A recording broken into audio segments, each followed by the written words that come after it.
Hello viewers, আসসালামু আলাইকুম। তোমরা সকলে কেমন আছো? আমি তোমাদের দোয়া এবং ভালোবাসায় অনেক ভালো আছি।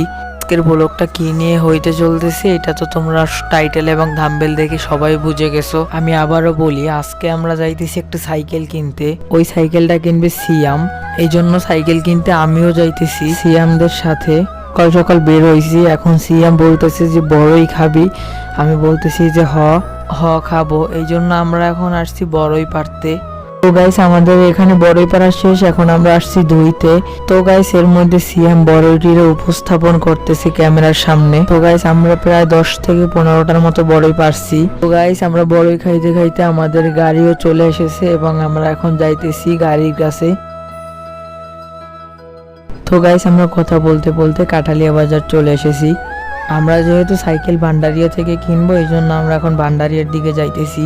আর গাইস, আমি যাওয়ার সময় তেমন ভিডিও দিতে পারবো না, কারণ গাড়িতে প্রচুর লোক ছিল। তো গাইস, আপনারা যারা আমার ইউটিউব চ্যানেলটি এখনো সাবস্ক্রাইব করেননি, আপনারা অবশ্যই আমার ইউটিউব চ্যানেলটি সাবস্ক্রাইব করে দিবেন।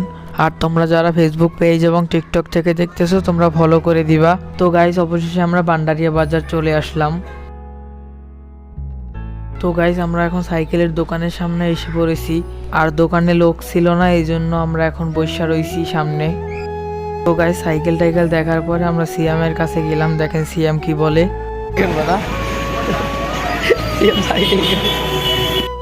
তো গাইস, আমাদের সিয়াম কিন্তু টেনশনে আসছিল। এর মধ্যে আমরা ফোন দিলাম তাদেরকে বললাম যে আমাদের সাইকেল লাগবে এবং তারা 2টা সাইকেল নিয়ে আসলো। তো গাইস, আমাদের সাইকেল দেখা হয়ে গেছে এবং তারা এখন সাইকেল ঠিক করতেছে। আর আমি এখন অটোতে বসে রইছি। তো গাইস, আমরা এখন সাইকেলটাকে অটোতে উঠাবো।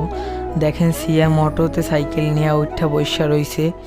তো গাইস, সাইকেল এটা কত দাম দিয়ে কিনেছি এবং এটা কোথায় পাওয়া যাবে, এই শোরুমটা কোথায়, সব কিছু ডিসক্রিপশন বক্সে দেওয়া থাকবে। তো গাইস, আমাদের সাইকেল কেনা শেষ, এখন আমরা বাড়ির দিকে যাইতেছি। তো ভিউয়ার্স, আজকের ভিডিওটা এই পর্যন্তই। আমার ভিডিওটা যদি আপনাদের কাছে ভালো লেগে থাকে, আপনারা অবশ্যই আমার ইউটিউব চ্যানেলটি সাবস্ক্রাইব করে দিবেন। তো সবাই ভালো থাকবেন, আল্লাহ হাফেজ।